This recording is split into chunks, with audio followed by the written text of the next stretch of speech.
Greatness TV. I'm very pleased to be with you this evening in London, this afternoon in the Silicon Valley in California, and tonight in Kampala, Uganda.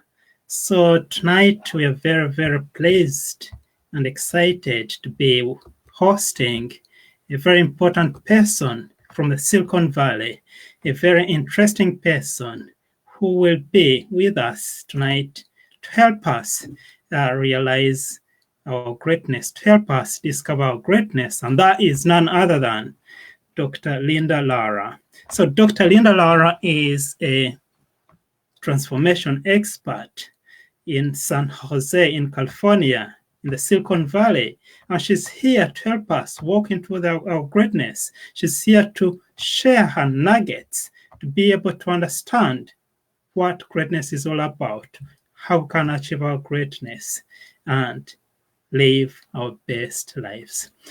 Just in case you've just tuned us, please, could you tell us where you're watching from, and as well share this message with people who might be interested in watching this similar message, hearing from this great transformation expert.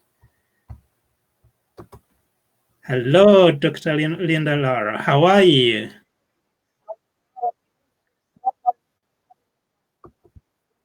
What an honor. So blessed to be able to share what is going on around here in Silicon Valley and how things are changing and helping bring transformation to individuals' lives to walk in their gifts and their talents and their call, and help them see that how valuable they are here at this time, in this hour, in these days.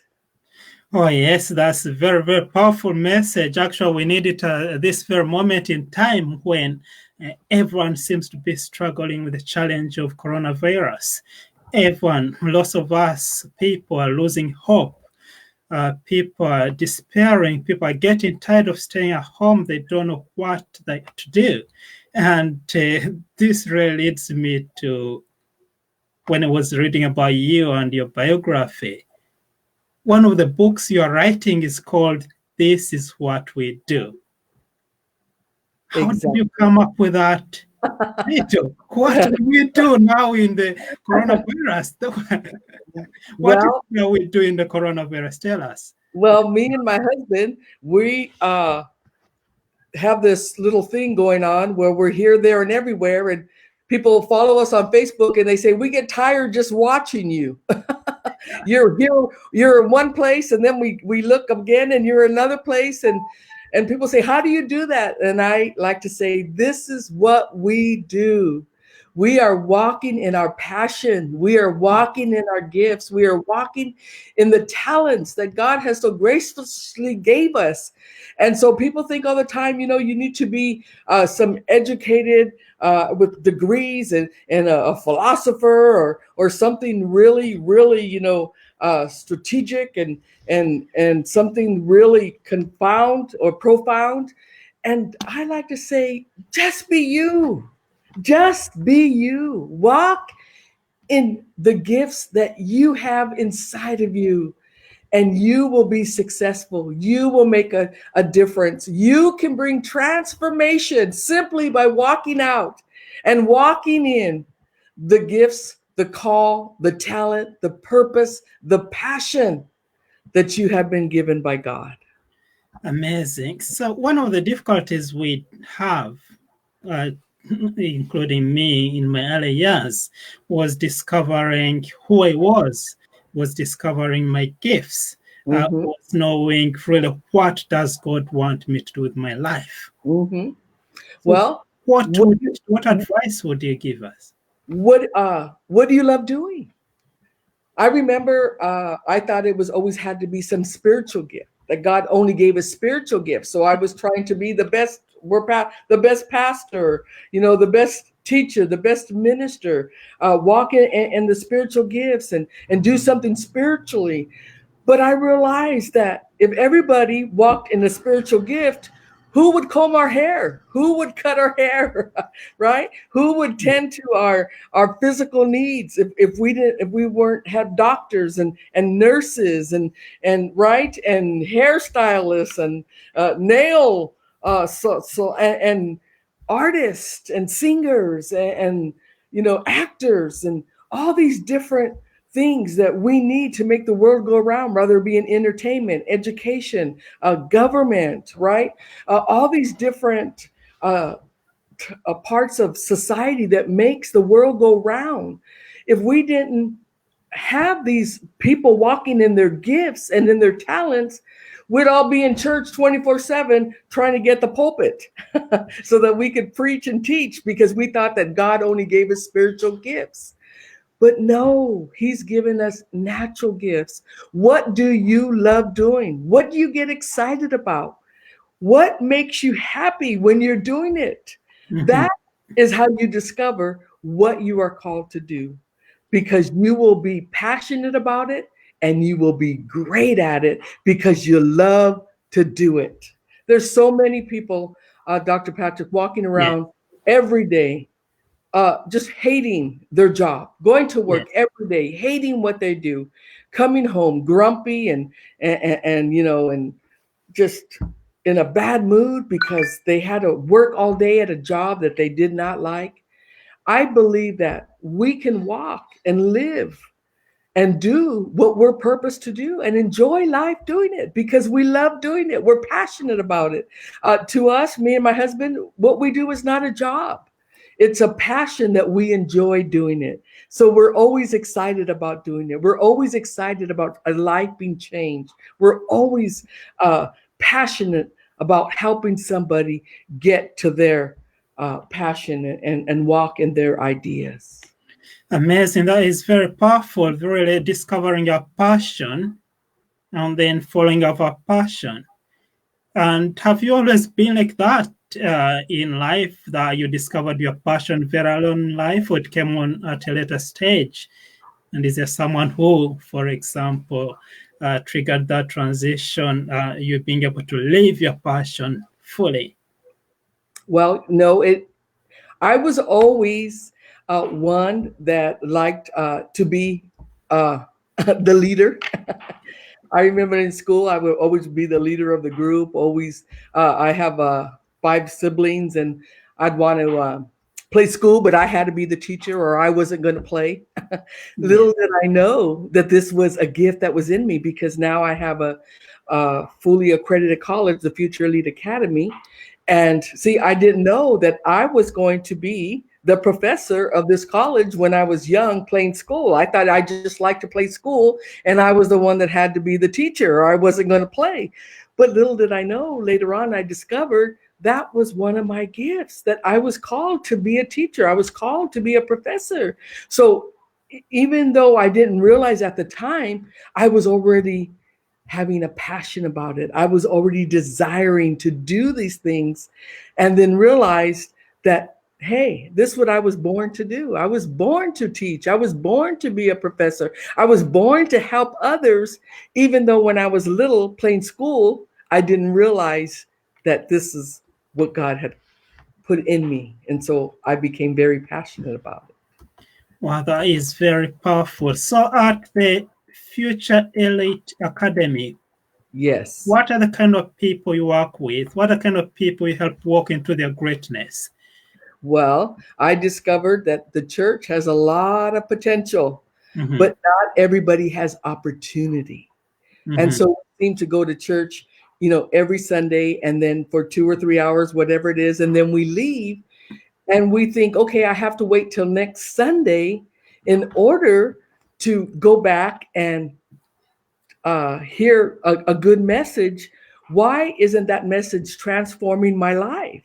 Why am I not living what I'm hearing being preached over, the months and the years? I hear these amazing messages, but they're not bringing any transformation into my life. How do I begin to live out what I hear that God is saying in those messages? And one of the things that really inspired me to do this is I realized that the church people were not operating and functioning according who God called them to be. They thought that no, that only the pulpit minister was able to walk in his gifts and his calls. And so I created the school to start helping people see and realize that they too have a call on their life. And so I was really passionate about pulling out what was already in them. And so I began to get people who thought they were not worthy of the gift. They were not worthy of a call. They didn't understand that they had a passion that needed to be brought out of them. And so I just began to pull on their potential, pull out their potential, let them know you can do it. You are amazing. God has called you. God has gifted you. And just one by one began to walk out in their God-given purpose and talents. And now I have some that are just moving exceedingly, abundantly, more they ever asked, thought, or imagined in their sphere of influence. Wow, that is powerful. That's very transformational. And I think that's what you do every day. Yes, that's what I love to do. People make that transformation from Yes. who they were to what they are called to be. Yes. So is there a system that you use to help people make that transformation?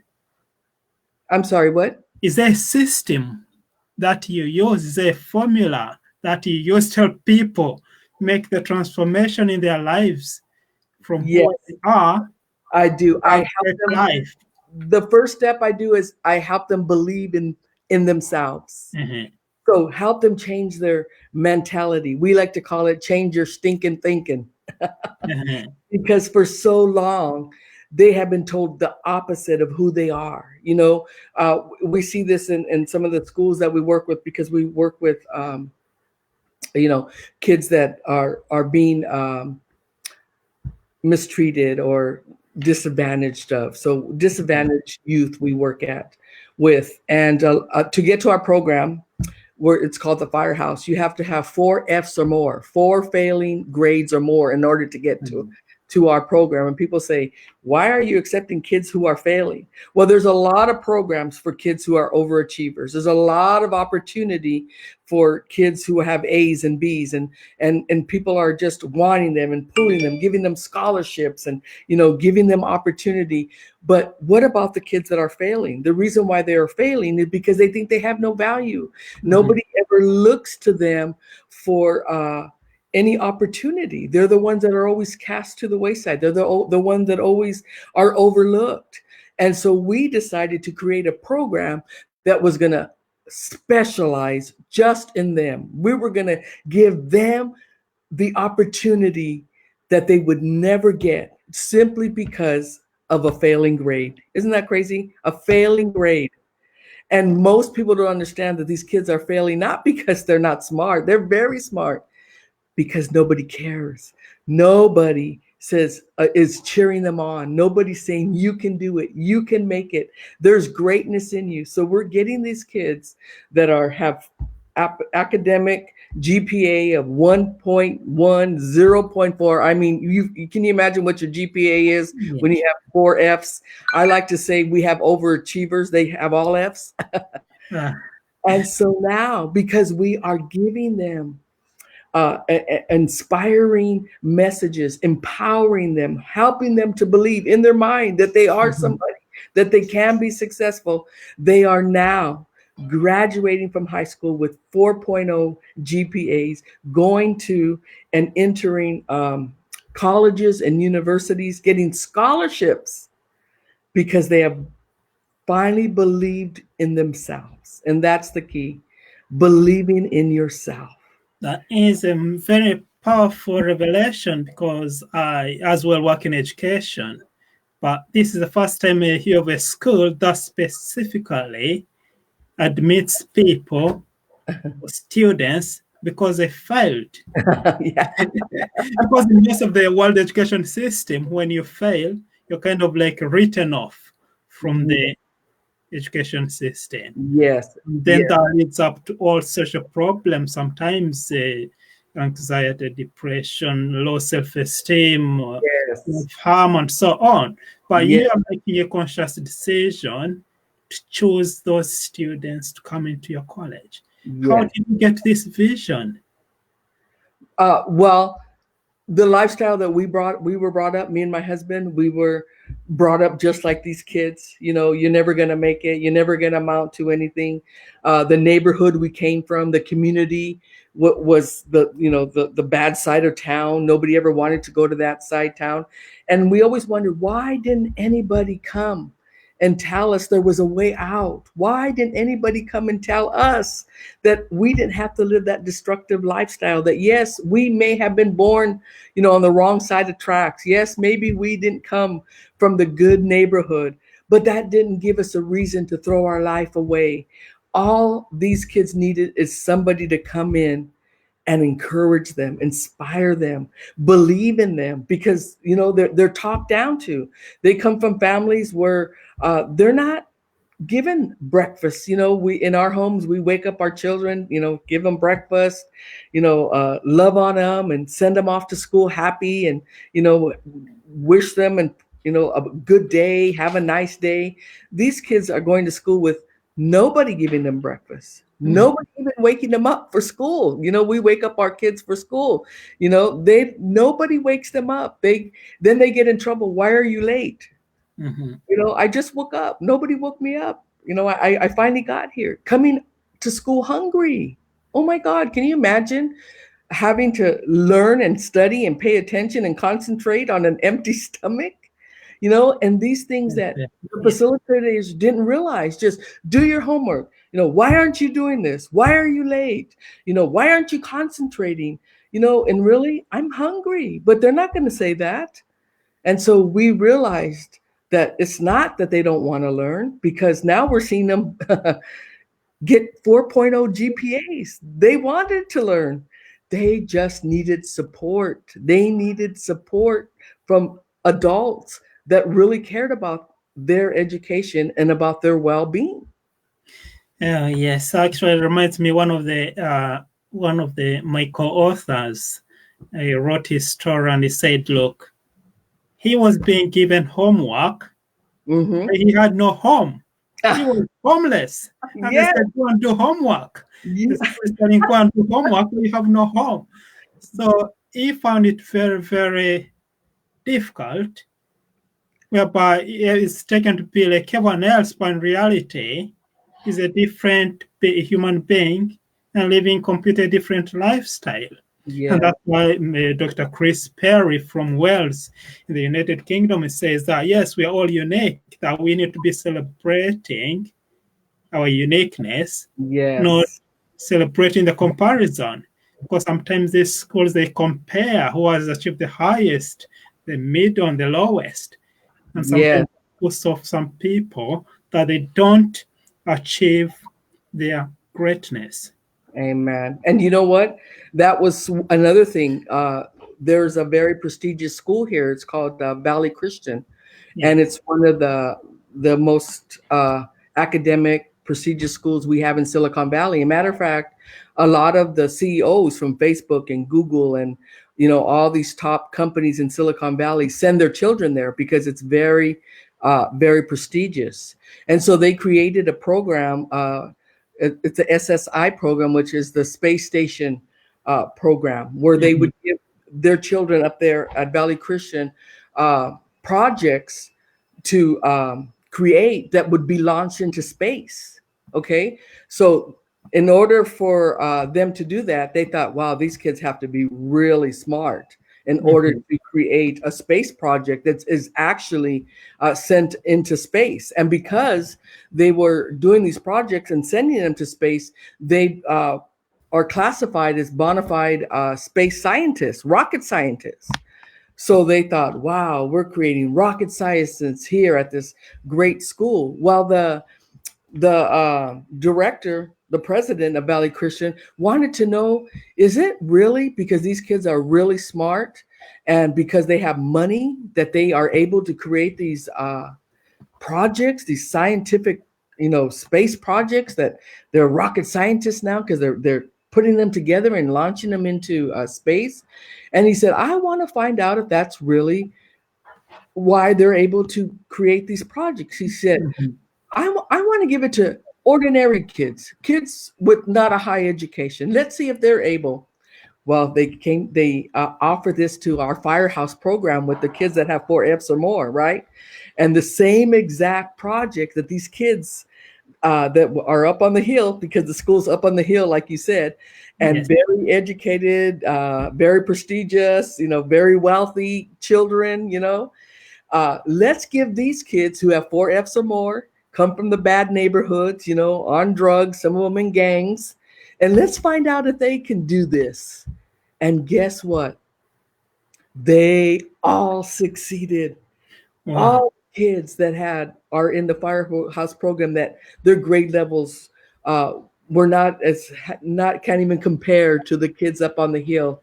They every one of them was able to complete these projects, and now they're bona fide rocket scientists too, just like those other children. So they realize it's not money, it's not prestige, it's opportunity. Opportunity is what makes a difference. The kids that were from the Firehouse with the 4 Fs didn't have the opportunity that the kids on the hill with the parents that have the money, with all that good stuff. Listen, it didn't matter. They were just as smart, just as intelligent, just as able to create these rocket projects and become rocket scientists. Isn't that amazing? And that's amazing. And that is me actually, to, as we are talking, I was thinking about greatness. Uh, Yeah. we all have greatness within us. In other words, we are born with greatness, but sometimes our greatness is suppressed by the Yes. circumstances we find ourselves in, Yeah. suppressed by the environment we grow in, Yes. suppressed by the schools and institutions we go in, suppressed by the workplaces, uh, and sometimes suppressed by the religions that we do. And one of the interesting things that you do is the kingdom innovators. Tell us about the kingdom innovators. And because I think there's a bit of a link here between these children that are coming from those very hard to reach areas, very hard situations and life conditions, to being very innovative and succeeding beyond their own dreams. Yes. And that's the thing. Dream big. Dream big, because nothing's impossible. Nothing's impossible. We just have to believe that our gifts and our ideas are dreams of God that He has instilled in us. And so the kingdom of God is not a matter of talk, but it's a matter of power.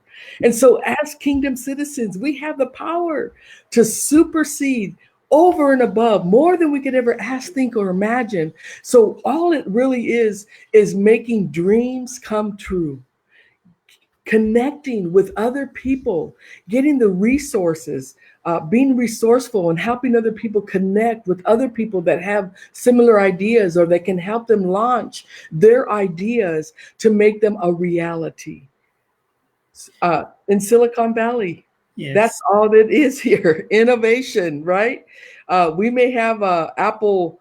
I think I have an Apple 10. They're already probably on Apple 15, Apple 20. They just haven't Mhm. revealed it to us yet, right? So it's always evolving. What are you doing to involve and get creative in your God-given gifts? We have the Creator living in us. That's what He does. He Oh, creates, He yes. innovates, right? He created us, He created the world, He created you, and He put creation in you. So all you have to do is tap into your own innovative ideas and make them a reality. And that's what we do. We help them connect them with different resources and different opportunities to begin to live out their dreams as citizens of the kingdom, everybody moving and living and rising above in their God-given potential. That is powerful because one of the things I've always thought about when I hear about the Silicon Valley, I want Uh-huh. to think about technological innovations. I didn't really associate the Silicon Valley with the divine innovations. Yes, yes. And all these guys, most of them young guys, starting in the garage with a thought. Yes, It was just a thought. And here we are on Facebook. Here we are Googling our, scriptures before we had to look them up. And now we just Google them, right? Because somebody had a thought and hmm they acted upon that thought, they had an idea and they acted upon it. And who gave them that idea? I know they just didn't wake up one day with that idea.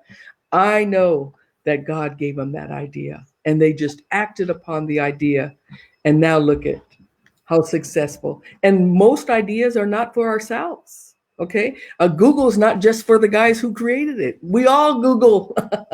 Facebook isn't just for, Matt Zuckerberg who thought of it. We all are on Facebook.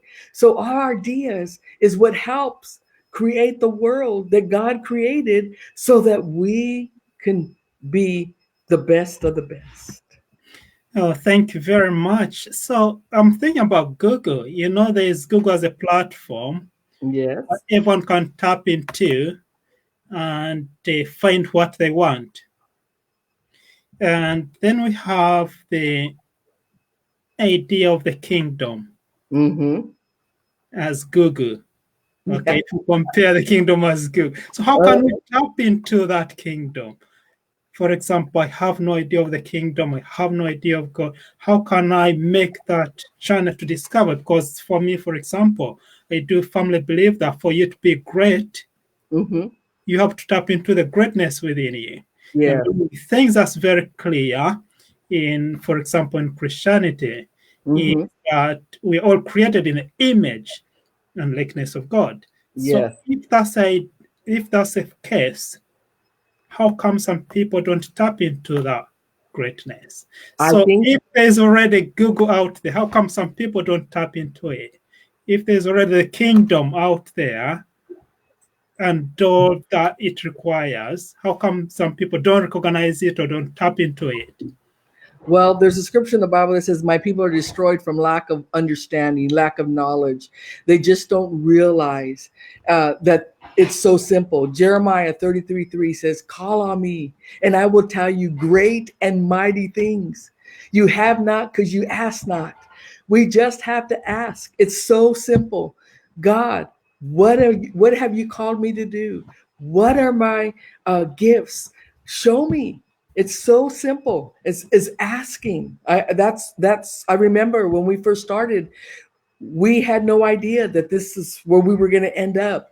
But every day we ask God, help us, show us, direct us. Holy Spirit, you lead us to all truth. What is the truth of why I was created? I know I'm not here by accident. I know I'm not here by coincidence. You're too amazing just to put me on here just because to take up air. I'm here for a purpose. Everybody's here for a purpose.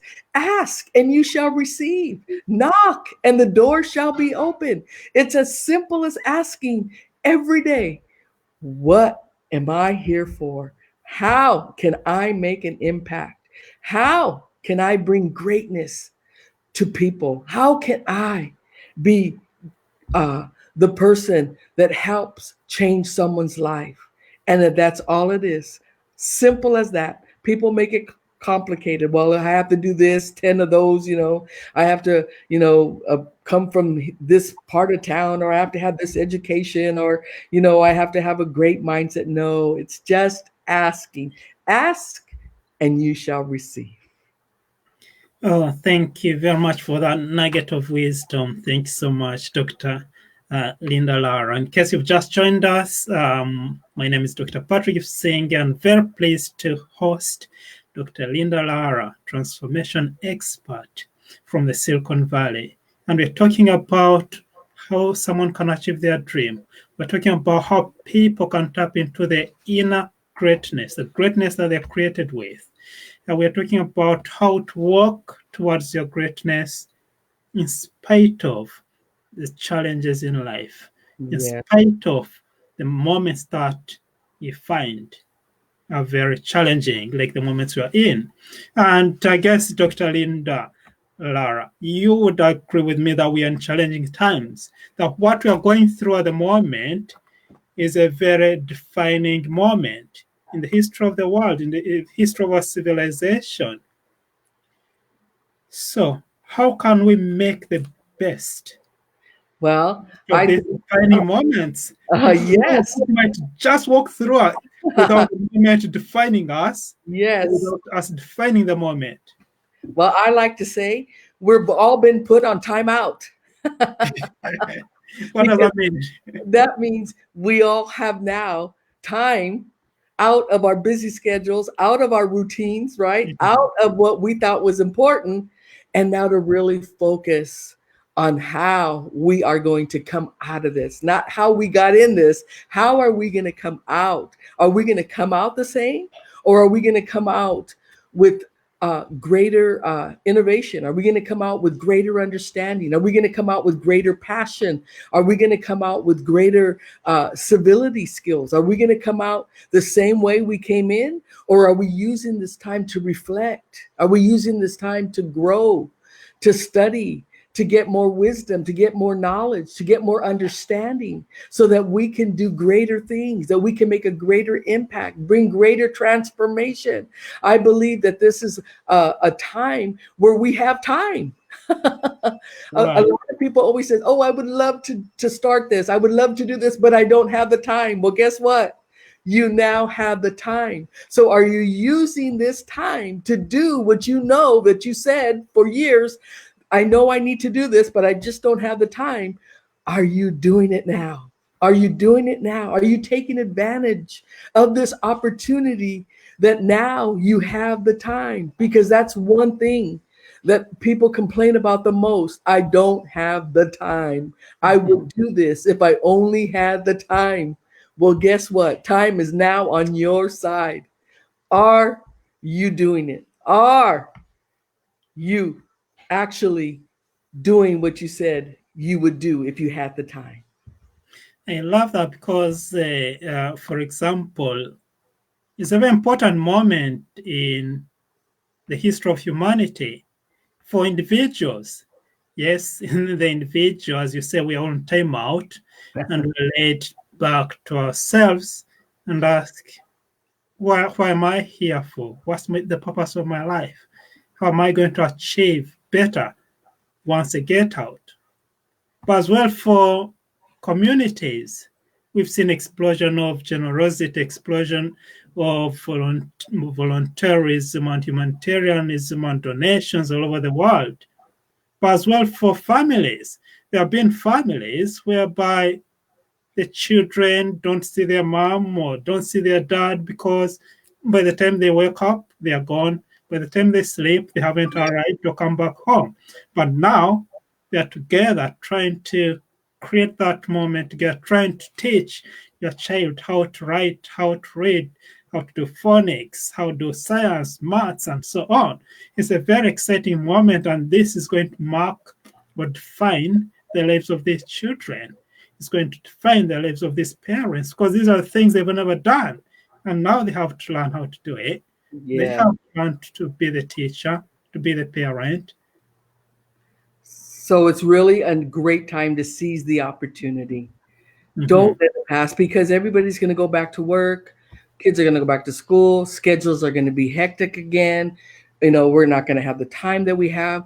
I really believe we need to seize the opportunity that we have right now to do what we always of doing, what we always would think of doing, what we said in our heart that if I only had time, this is what I would do. I think this is a perfect opportunity, and don't pass it by. Don't let it pass by. Hopefully we this will never have to experience this again. So it may be a once in a lifetime Mhm. opportunity. I believe we need to seize it. We need to act upon it. We're in our homes. We're not able to do the things that we wanted to. sports is shut down. I'm a big sports fanatic. You know, that's what I would be doing if they were on, but they're not, right? Yes. Going to watching, going to the movie theaters, all these entertainment things that we would do, we're not able to do it. Go to the restaurants, we're not being able to do that. So sit around home, eat dinner with the family, talk, take this opportunity to grow with each other, to begin to understand each other, begin to know each other more intimately. That is very, very good. Thanks so much for that advice. Because some people are getting bored. Some people, they don't know what to do with their lives. They feel they have too much time. They don't know what to do. Some people are in the streets trying to demonstrate, saying, no, we don't need to stay home anymore. We need to go back to the to where we were before. So we are kind of in a situation, but whatever happens, it will be a new world we'll be walking into. That's what we've been referring to as the new normal. So, what do you think are the key things we need to be successful in the new world? Do we still have to go with the 4 P's? P's of success, the purpose, potential, power, or prize? Or what are the things we need, the key things we need to be successful in the new world after COVID? Yes, well, I believe one of the key things is that we must begin to totally walk in love and understanding for humanity. That is very, very key. That we are come back right now, even now when we go to the grocery stores, you know, or we go out and do our essential things. People are on edge and they're fearful, and you know they tend to look at you, don't get too close, or there's only so many of those. I was going to get one. I think we really, really, really need to check our hearts and our attitudes and our character and make sure that we are Christ-like, and showing the world that love is still the key. Love still conquers. Love's still stands strong. People want to be treated with kindness. They want to be treated with gentleness and respect and honor and value. And even though when we go out on and do our essential work, we need to remember that we're all in this together. There's just some people that are fearful, or in our grocery stores, you go up, they have arrows now where you go up one aisle and you come back down another aisle. And some people break the rule and people get upset, and it's not that they don't want to follow the rule. We're not used to it. We're not used to having to shop that way. We're just used to going to get our stuff. Our mind is on what we came to buy, not on the arrows on the floor. Did I go the wrong way, or am I going the wrong way, right? And not standing 6 feet away from each other. We're not used to that. And so who knows, maybe that might be a new norm where we have to practice distancing ourselves from other people. But until we get used to it, it's going to be difficult. And it's not that we're trying to break the rules. Believe me, I've done it myself. I've gone down the wrong aisle, It's just we have to be patient. We have to be patient with one another, help each other learn the new norm. If you see someone doing something, don't scream at them and get angry. Let them know this is the new normal. We don't do it that no more. We don't shop like this no more. We don't stand that close no more. And it's okay, because I've had people say, I'm so sorry, I didn't mean to get so close. And I say, no problem, I understand. So it's really going to be understanding that we have a new norm, learning to adjust to the norm, and having patience with other people that need to adjust like we all do. Thank you so much for the advice. Thank you very much for the guidance. And thank you very much for the time that we've spent together talking about greatness, talking about how we can help others succeed in life, helping people realize what is really needed to walk into their greatness, and importantly, live their best lives. Yeah. So, Dr. Linda, we are pleased to be welcoming you to London for the Greatness Awards. Yes, we're excited. Yes, the World Greatness Awards, which will be coming up very soon in we hope in August, definitely. August, yes. And yes, thank you very much for the great work you've done for humanity. And what are your thoughts about the award and the moment, or your hopes for that? Well, we're just so excited. It's honor. We're an honor to be able to be amongst all those other great uh, candidates that you have, and be able to meet with them and be able to communicate with them, and hopefully be able to connect so that we have same interest, and together we could do bigger and better. We'll be better together, and we're just really, really, really excited. And what a beautiful place! Oh my goodness, where you have this at, it's beautiful. Wow, it's royalty actually, that the place that you have this world event. Oh, yes, we are warming up and looking forward to hosting you and celebrating your greatness. And thank you very much for changing the world.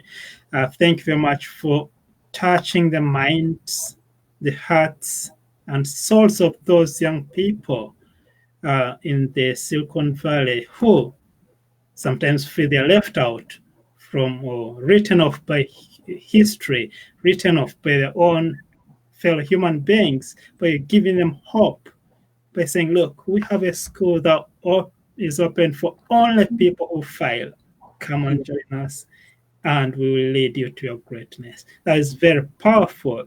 That's a massive gift you're giving to the world, and it needs to be celebrated. Thank you so much. Thank you. What an honor to be able to hear and be able to share the greatness of God. Indeed. And now I'm going to ask you your last words just before we end the show. Your last word. My last word is, let's make the best of this opportunity. Let's seize the opportunity to do great things so other people can benefit from your greatness. We all have great minds, we all have great hearts, great passion. Let's use them for the benefit of serving others.